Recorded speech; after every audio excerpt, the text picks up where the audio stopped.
حضرت علی رضی اللہ تعالیٰ عنہ نے فرمایا، موت کے وقت سب سے زیادہ تکلیف جسم کے کسی حصے کو ہوتی ہے، جان کر آپ ابھی رونا شروع کر دیں گے۔ بسم اللہ الرحمن الرحیم۔ سکرات سے مراد موت کی شدت اور گشی ہے جو موت کے وقت پیش آتی ہے، اور موت سے پہلے ہر آدمی پر سکرات کی کیفیت طاری ہوتی ہے۔ بعض وقت سکرات کا اثر اور نشانی اس پر ظاہر بھی ہوتی ہے، اور کسی کو اس شدت کے اثر سے پیشانی پر پسینہ بھی آ جاتا ہے۔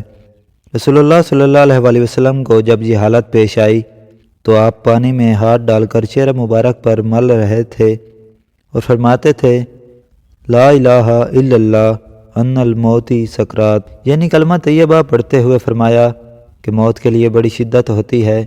نزع اس تکلیف کا نام ہے جو صرف روح پر اترتی ہے اور تمام اعضاء کو گھیر لیتی ہے، حتیٰ کہ بدن میں روح کے جتنے اجزاء ہیں ان سب کو درد محسوس ہوتا ہے۔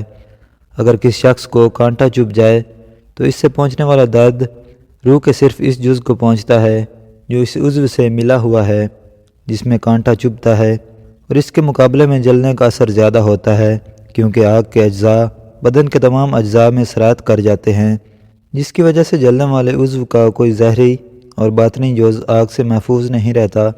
اس لیے گوشت کے تمام اجزاء میں پھیلے ہوئے روح کے اجزاء جلنے کی تکلیف کو محسوس کرتے ہیں، جبکہ زخم صرف اس جگہ کو پہنچتا ہے جس تک کانٹا اور تلوار وغیرہ کا لوہا پہنچا۔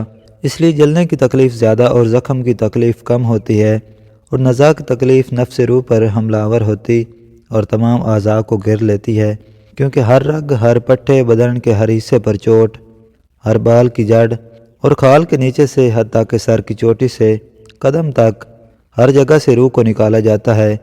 اس لیے تم اس کے کرب اور تکلیف کا حال نہ پوچھو، حتیٰ کہ بزرگوں نے فرمایا، موت تلوار کی مار آرے کے چیرنے اور کینچی کی کاٹ سے زیادہ سخت ہے، کیونکہ بدن کو تلوار سے کاٹا جائے تو صرف اس لیے تکلیف ہوتی ہے کہ بدن کا روح سے تعلق ہے، تو جب صرف روح ہی کو صدمہ پہنچے تو کس قدر تکلیف ہوگی۔ نہیں، جب کسی شخص کو مارا جاتا ہے تو وہ مدد بھی مانگ سکتا ہے اور چیخ بھی سکتا ہے، کیونکہ اس کے دل اور زبان میں طاقت موجود ہوتی ہے، لیکن مرنے والے کی آواز اور چیخ و پکار سخت تکلیف کی وجہ سے ختم ہو جاتی ہے، کیونکہ روح نکلنے کی بے انتہا تکلیف ہوتی ہے اور یہ دل پر سوار ہو کر پوری قوت کو ختم کر دیتی ہے۔ مرنے والے کے اعضاء کمزور پڑ جاتے ہیں اور اس میں مدد مانگنے کی طاقت باقی نہیں رہتی۔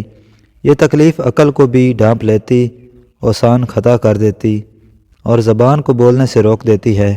موت کے وقت انسان چاہتا ہے کہ روئے، چلائے اور مدد مانگے، لیکن وہ ایسا نہیں کر سکتا، اور اگر کچھ قوت باقی رہتی بھی ہے تو روح نکلنے کے وقت اس کی حلق اور سینے سے گرگرا کی آواز سنائی دیتی ہے، اس کا رنگ بدل کر مٹیالہ ہو جاتا ہے، گویا اس سے وہی مٹی ظاہر ہوئی جس سے وہ بنا تھا، اور جو اس کی اصل فطرت ہے اس کی رگیں کھینچ لی جاتی ہیں، حتیٰ کہ آنکھوں کے ڈیلے پلکوں کی طرف اٹھ جاتے ہیں، ہونٹ سکڑ جاتے ہیں، زبان اپنی جڑ کی طرف کھینچ جاتی ہے اور انگلیاں سبز ہو جاتی اور ٹھنڈی پڑ جاتی ہیں۔ تو ایسے بدن کا حال نہ پوچھو جس کی ہر رگ کھینچ لی گئی ہو۔ ذرا غور کرو کہ ایک رگ کھینچی جانے سے سخت تکلیف ہوتی ہے تو اس وقت کیا حال ہوگا جب درد میں مبتلا روح کو بھی کھینچ لیا جائے، اور کسی ایک رگ سے نہیں بلکہ تمام رگوں سے اسے کھینچا جاتا ہے۔ پھر ایک ایک کر کے ہر عضو میں موت واقع ہوتی ہے۔ پہلے اس کے قدم ٹھنڈے پڑتے ہیں، پھر پنڈلیاں اور پھر رانیں ٹھنڈی پڑ جاتی ہیں، اور ہر عضو میں نئی سختی اور شدت پیدا ہوتی ہے، حتیٰ کہ گلے تک نوبت پہنچتی ہے، اور اس وقت اس کی نظر دنیا اور دنیا والوں سے پھر جاتی ہے۔ اس پر توبہ کا دروازہ بند ہو جاتا ہے اور اسے حسرت و ندامت گھیر لیتی ہے۔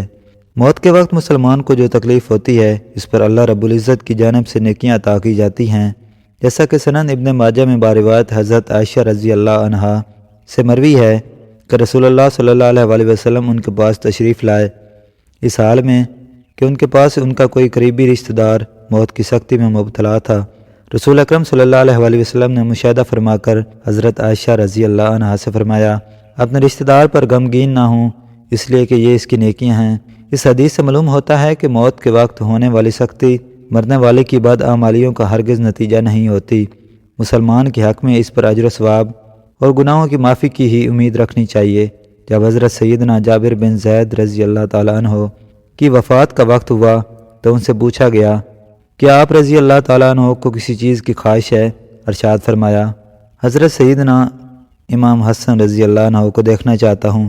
حضرت سیدنا حسن رضی اللہ عنہ نے فرمایا، اے جابر، رسول اللہ صلی اللہ علیہ وآلہ وسلم کا فرمان ہے، مومن اللہ کی طرف سے کسی بھلائی پر ہوتا ہے، اگر وہ توبہ کرتا ہے تو اللہ اسے قبول فرماتا ہے، اور اگر کوئی عذر پیش کرتا ہے تو اس کا عذر قبول فرماتا ہے، اور اس کی علامت یہ ہے کہ وہ مومن روح نکلنے سے پہلے اپنے دل میں ٹھنڈک محسوس کرتا ہے۔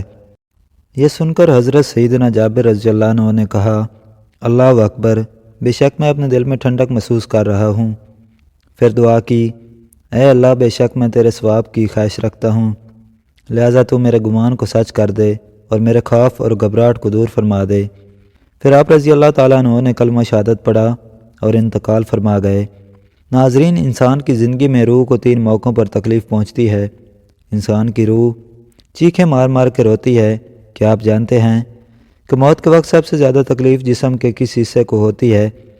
حضرت علی رضی اللہ تعالیٰ عنہ سے جب یہی سوال پوچھا گیا تو حضرت علی رضی اللہ تعالیٰ عنہ نے فرمایا، موت آرے کے چیرنے اور کینچی کے کاٹنے سے زیادہ سخت ہے۔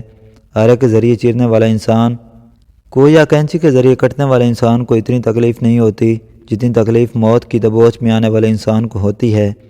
انسان کی زندگی میں روح کو 3 موقعوں پر صدمہ پہنچتا ہے۔ انسان کی روح چیخیں مار مار کے روتی ہے۔ وہ 3 موقع کون کون سے ہیں؟ نمبر 1، یہ جاننے کے باوجود بھی کہ یہ گناہ کبیرہ ہے، یہ گناہ عظیم ہے۔ اللہ تعالیٰ یہ گناہ کرنے والے انسان پر غضبناک ہوتا ہے۔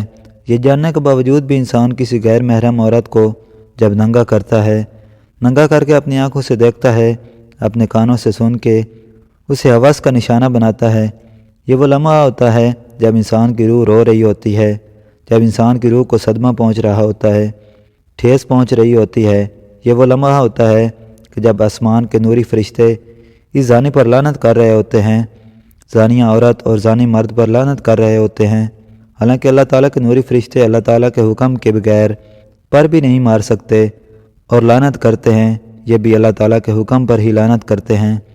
فرمایا، جب انسان اپنی ان آنکھوں کے سامنے غیر محرم عورت کو ننگا کر کے ہوس کا نشانہ بناتا ہے، یہ وہ لمحہ ہوتا ہے، یہ وہ موقع ہوتا ہے جب انسان کی روح روتی ہے۔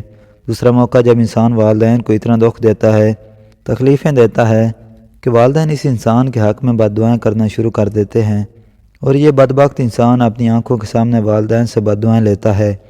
جب والدین بد دعائیں دے رہے ہوتے ہیں، یہ بدبخت انسان والدین کو دیکھ بھی رہا ہوتا ہے، ان کے منہ سے نکلی بد دعائیں اپنے کانوں سے سن بھی رہا ہوتا ہے۔ یہ وہ لمحہ ہوتا ہے جب انسان کی روح رو رہی ہوتی ہے۔ تیسرا موقع جب موت کا فرشتہ حضرت عزرائیل علیہ السلام انسان کی روح کو جسم سے الگ کرتے ہیں، انسان کی روح جسم سے کھینچ کے باہر نکالتے ہیں۔ ظاہر ہے روح کا جسم سے گہرا تعلق ہے، تو جب یہ دونوں الگ الگ ہوتے ہیں، روح کو صدمہ تو پہنچتا ہے۔ انسان کے جسم پر چھوٹا سا کانٹا چبھے، انسان کو کتنی تکلیف ہوتی ہے، چھوٹی سی چوٹ لگ جائے، انسان کو کتنی تکلیف ہوتی ہے۔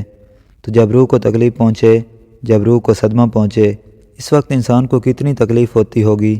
حضرت حکیم لقمان سے پوچھا گیا، حضرت موت کے وقت جسم کا وہ کون سا حصہ ہے جس کو سب سے زیادہ تکلیف ہوتی ہے، سب سے زیادہ صدمہ پہنچتا ہے؟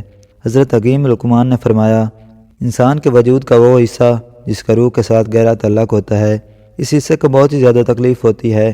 پوچھا گیا، حضرت وہ کون سا حصہ ہے جس کا انسان کی روح کے ساتھ گہرا تعلق ہوتا ہے؟ حضرت حکیم لقمان نے فرمایا، اس حصے کو انسان کے وجود کا مرکز کہا جاتا ہے۔ یہ وہ حصہ ہے جو روح کے بغیر زندہ نہیں رہ سکتا۔ جیسے ہی روح جسم کو الوداع کہتی ہے، دل بھی کام کرنا چھوڑ دیتا ہے۔ جب یہ دونوں ایک دوسرے سے الگ الگ ہو رہے ہوتے ہیں، دونوں تکلیف میں ہوتے ہیں، دونوں کا درد انسان کا وجود برداشت نہیں کر پاتا۔ مرتے وقت ناخنوں کے درد کو بھی انسان محسوس کرتا ہے، بالوں کے درد کو بھی انسان محسوس کرتا ہے، حالانکہ یہ وہ حصے ہیں جن کے کاٹنے سے انسان کو تکلیف نہیں ہوتی، لیکن موت کے وقت ان کی تکلیف انسان محسوس کرے گا۔ تو فرمایا، موت کے وقت سب سے زیادہ تکلیف دل کو ہوگی، دل کو صدمہ پہنچے گا۔ فرمایا، اس دل کو پاک کر لو، اس دل کو پتھر نہ بناؤ، اس دل کو نرم کر لو۔ آپ صلی اللہ علیہ وآلہ وسلم سے پوچھا گیا، اگر دل پتھر بن جائے تو ان پتھر دلوں کو نرم کرنے کا کوئی نسخہ بتا دو۔ آپ صلی اللہ علیہ وآلہ وسلم نے فرمایا، پتھر دلوں کو نرم کرنے کا ایک ہی نسخہ ہے، وہ ہے مسکینوں کو کھانا کھلانا، وہ ہے یتیموں کے سروں پر شفقت برا ہاتھ رکھنا۔ مسکینوں کو کھانا تم کھلاؤ، تمہارے دلوں کو نرم میرا اللہ کرے گا، اللہ پاک ہمیں بہتر عمل کرنے کی توفیق عطا فرمائے اور ہمارا خاتمہ ایمان پر فرمائے، آمین۔ ناظرین، کمنٹ باکس میں اللہ تعالیٰ کے 99 ناموں میں سے ایک نام ضرور ٹائپ کریں۔